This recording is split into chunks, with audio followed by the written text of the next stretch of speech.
प्यार का दावा, जुनून, सनक और फिर साजिश के साथ बलात्कार और खून। 90 के आखिरी दशक में कैपिटल दिल्ली को शर्मसार करने वाला प्रियदर्शनी मट्टू हत्याकांड। आज के एपिसोड में हम 1996 में हुए इस हत्याकांड के केस को रीओपन करेंगे और जानेंगे कि आखिर क्यों मार दिया गया था एक काबिल स्टूडेंट प्रियदर्शनी मट्टू को। प्यार, इश्क, सनक और साजिश की इस रियल मर्डर मिस्ट्री को जानने के लिए चलते हैं कोर्ट रूम में। ये कोर्ट और सभी लोग जानते हैं कि हत्या संतोष सिंह ने ही की है, लेकिन सबूतों की कमी की वजह से उसे छोड़ा जा रहा है। ये शब्द किसी आम इंसान के नहीं, बल्कि 1999 में इस केस की सुनवाई सुन रहे सेशन कोर्ट के जज जीपी थरेजा के हैं। याद करिए 20वीं सदी के अंतिम दशक को, यानी 1990 से लेके 2000 तक के दौर को। इसी दौरान इस देश की राजधानी दिल्ली में 3 बड़े मर्डर केस हुए और तीनों मर्डर इस देश की बेटियों के हुए थे। पहला 2 जुलाई 1995 नैना साहनी हत्याकांड, दूसरा 23 जनवरी 1996 प्रियदर्शनी मट्टू केस और तीसरा 30 अप्रैल 1999 जसिका लाल मर्डर केस। आज हम उस केस की बात करेंगे जिस केस की वजह से पहली बार इस देश की जनता के गुस्से ने कैंडल मार्च का रूप लिया, जिस केस के पहले फैसले ने लोगों का विश्वास हमारी जुडिशरी से उठा दिया था और जिस केस ने क्या आम आदमी और क्या खास आदमी सभी की आत्मा को रुला कर रख दिया था और ये सोचने में मजबूर कर दिया था कि क्या वाकई इस देश की बेटियां सुरक्षित हैं। आज हम 27 साल पहले की तारीख में जाने की कोशिश करेंगे और 23 जनवरी 1996 में हुए प्रियदर्शनी मट्टू केस की कहानी को बारीकी से समझेंगे।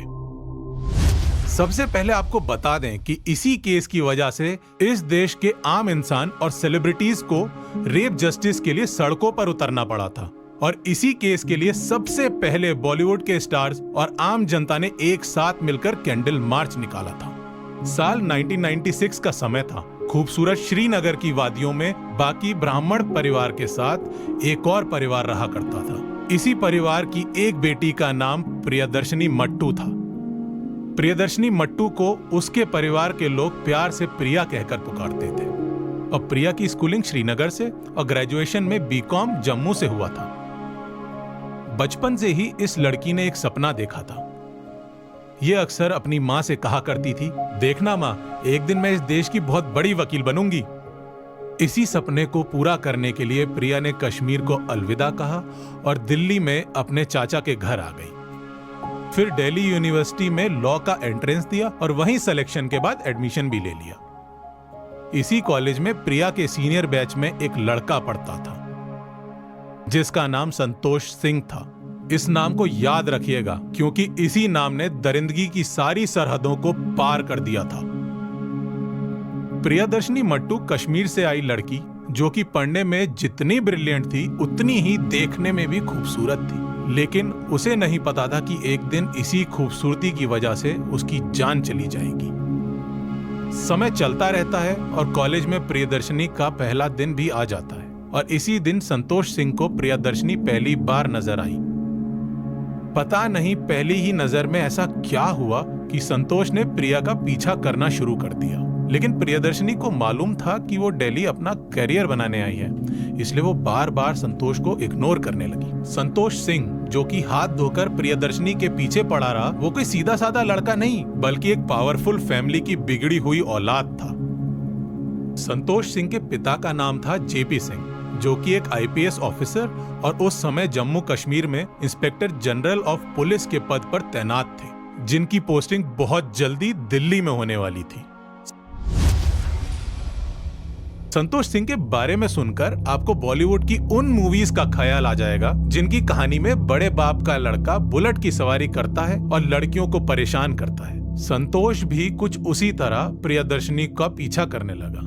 बार बार प्रिया के डांटने के बाद भी संतोष को कोई फर्क नहीं पड़ा। प्रिया भी इग्नोर करती रही। फिर एक दिन सुबह प्रिया यूनिवर्सिटी कैंपस में क्लास अटेंड करने आई। अपने सहेलियों के साथ हंसी मजाक करते हुए आगे चल ही रही थी कि तभी संतोष ने उसके सामने अपनी बुलेट खड़ी की और सबके सामने ही गुलाब के फूल के साथ उसे प्रपोज कर दिया। सबकी नजरें प्रिया पर थी, लेकिन प्रिया पर इस गुलाब का कोई असर नहीं हुआ और उसने संतोष को रिस्पेक्टफुली मना कर दिया। कुछ दिन और बीत जाते हैं। फिर से संतोष कैंपस पहुंचता है और प्रिया को प्रपोज करता है और प्रिया का भी सेम रिएक्शन रहता है। उसे संतोष की हरकतों के बारे में मालूम था, इसलिए फिर से संतोष के प्रपोजल को रिजेक्ट कर देती है। इस रिजेक्शन को संतोष अपने ईगो में ले लेता है। उसे विश्वास नहीं हो रहा था कि आखिर एक आईपीएस के लड़के को कोई लड़की कैसे मना कर सकती है। इसलिए संतोष धमकी भरे लहजे में प्रिया से कहता है कि मुझ पर भरोसा करो, नहीं तो तुम पछताओगी और तुम्हारा पूरा परिवार भी। इतना कहकर संतोष बुलेट स्टार्ट करता है और वहां से चला जाता है।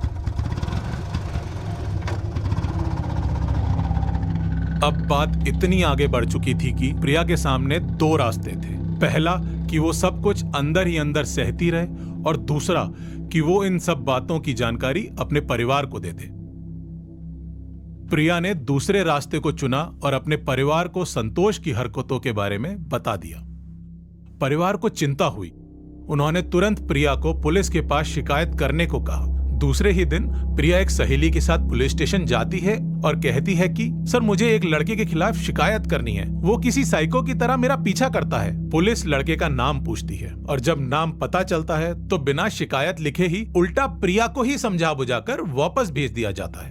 पुलिस कुछ करती भी तो कैसे। जैसे ही उसके पिता का नाम पता चलता कि ये तो आईपीएस का लड़का है तो पुलिस अपने कदम को पीछे खींच लेती। लेकिन परिवार ने भी कंप्लेंट करना बंद नहीं किया और आखिर पुलिस को दबाव की वजह से कांस्टेबल राजेंद्र सिंह को प्रिया की प्रोटेक्शन में लगाना पड़ा।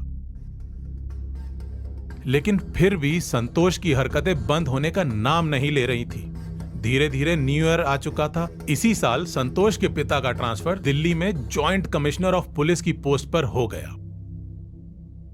अभी तक इस पूरे केस में कई शिकायतों के बाद भी पुलिस ने संतोष के खिलाफ कोई ठोस कदम नहीं उठाए थे। अब तो उसके पिता जॉइंट कमिश्नर ऑफ पुलिस के पद पर तैनात भी हो चुके थे। इस बात से संतोष का हौसला और बढ़ गया। फिर तारीख आई 23 जनवरी 1996। सुबह सुबह की बात है। प्रिया अपने वसंत विहार वाले फ्लैट में अपना कुछ काम कर रही थी और साथ में रेडियो में गाना भी सुन रही थी। और इसी सुबह संतोष सिंह की हिम्मत इतनी ज्यादा बढ़ गई कि वो सीधे अपनी बाइक से प्रिया की सोसाइटी में पहुंच गया।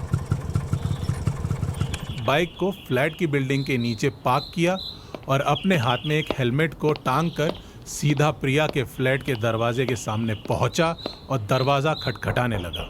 प्रिया के मन में डर तो था ही, इसलिए वो कमरे के अंदर ही थी और दरवाजा उनके घर के नौकर वीरेंद्र प्रसाद ने खोला। दरवाजा खोलते ही वीरेंद्र ने संतोष से सवाल किया कि तुम यहाँ क्यों आए हो। इसके बाद संतोष ने वीरेंद्र को समझाया कि अब सब सही करने आया हूँ, मैं अब समझौता कर लूंगा। आज के बाद प्रिया को मुझसे कोई दिक्कत नहीं होगी, मुझे बस उससे एक बार बात करनी है। वीरेंद्र को भी लगा शायद अब सब कुछ सही हो जाएगा, इसलिए उसने संतोष को अंदर आने दिया और वीरेंद्र के भी जाने का समय हो गया था तो इसलिए वो वहां से चला गया। इसके बाद संतोष फ्लैट के अंदर पहुंचा और नौकर के जाने के बाद दरवाजे को अंदर से लॉक कर दिया।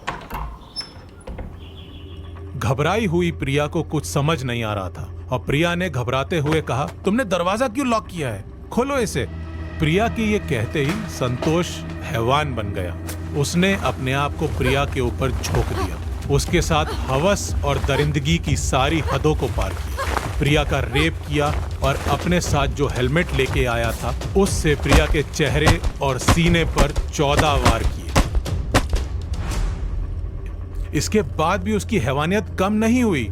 उसने फिर प्रिया का रेप किया और हीटर के तार से प्रिया का गला बांधा और उसे घसीटते हुए उसके गले को तब तक दबाया जब तक इस देश की होनहार बेटी ने दम नहीं तोड़ दिया। अपने हवस की प्यास बुझाने के बाद संतोष वहां से भाग गया। इस हैवानियत से सिर्फ एक घर की बेटी की मौत नहीं हुई थी, बल्कि देश की सभी बेटियों के सपनों की भी मौत हुई थी। वो सारी लड़कियां जो छोटे शहरों में बैठकर सोचती हैं कि वो एक दिन इस देश का, अपने परिवार का नाम रोशन करेंगी। प्रिया के मर्डर के बाद शाम के 5:30 बज चुके थे। कांस्टेबल राजेंद्र सिंह के आने का समय हो चुका था। फिर राजेंद्र एक और कांस्टेबल देव कुमार के साथ प्रिया के फ्लैट के बाहर पहुंचे, लेकिन कई बार आवाज देने के बाद भी कोई दरवाजा नहीं खोल रहा था। राजेंद्र सिंह को कुछ शक हुआ। फिर वो पीछे के दरवाजे से प्रिया के घर के अंदर आए और फिर वहां की हालत को देखकर उनकी आत्मा भी रोने लगी थी। उन्होंने देखा कि प्रियदर्शनी की लाश बेड के नीचे खून से सनी हुई पड़ी है। उन्होंने तुरंत पुलिस को सूचना दी। प्रिया की मां राजेश्वरी मट्टू और पिता चमन लाल मट्टू भी आ गए। मां दहाड़े मार मार कर रो रही थी और केवल एक नाम ले रही थी, मेरी बेटी को संतोष सिंह ने मारा है। संतोष के पिता जेपी सिंह का ट्रांसफर दिल्ली हो चुका था। वो पुलिस कमिश्नर के बाद दूसरी रैंक के अधिकारी थे, जिनके दखल देने की वजह से प्रियदर्शनी केस कमजोर होता गया। पुलिस ने इस केस को इतना कमजोर कर दिया और अपनी रिपोर्ट में लिख दिया कि प्रियदर्शनी का रेप नहीं हुआ था। संतोष को फंसाने के लिए उसके ब्लड सैंपल को प्रिया के अंडरवेयर में डाल दिया गया।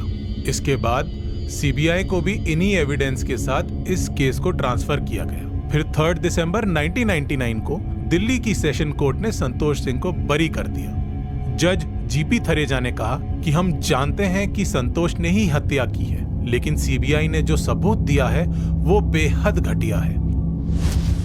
हम ये भी जानते हैं कि सीबीआई ने अपना काम अच्छे से नहीं किया। इस फैसले के बारे में जैसे ही आम लोगों को पता चला, उनका गुस्सा जस्टिस सिस्टम और सीबीआई के ऊपर फूट पड़ा। सेलिब्रिटीज और इस देश की आम जनता सड़कों में कैंडल मार्च के साथ उतर आए और पूरे देश की एक ही आवाज थी कि आखिर प्रियदर्शनी को इंसाफ कब मिलेगा। फिर साल 1999 आया। संतोष ने शादी कर ली और दिल्ली के लोअर कोर्ट में वकील के तौर पर प्रैक्टिस भी करने लगा।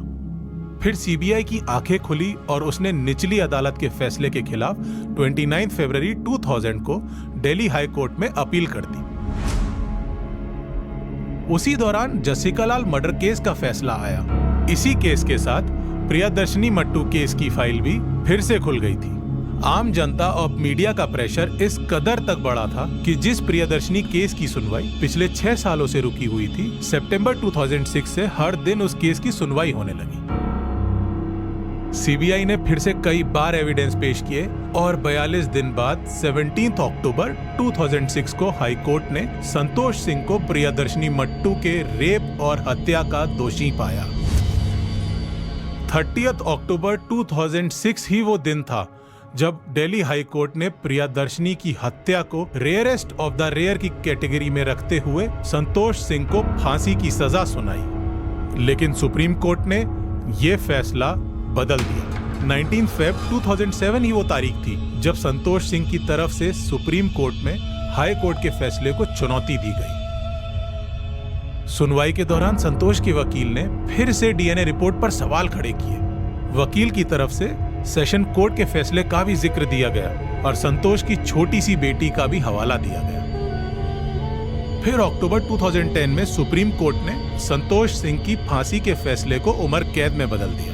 अपनी बेटी प्रियदर्शनी को न्याय दिलाने के लिए उनके पिता ने बहुत मेहनत की। सुप्रीम कोर्ट के फैसले के बाद वो थोड़ा निराश हुए। उनकी आंखों से आंसू बह रहे थे और उन्होंने कहा कि मुझे लगता था कि मेरी बेटी के कातिल को मौत की सजा मिलेगी, लेकिन आज मुझे दुख हुआ। 14 साल का संघर्ष बहुत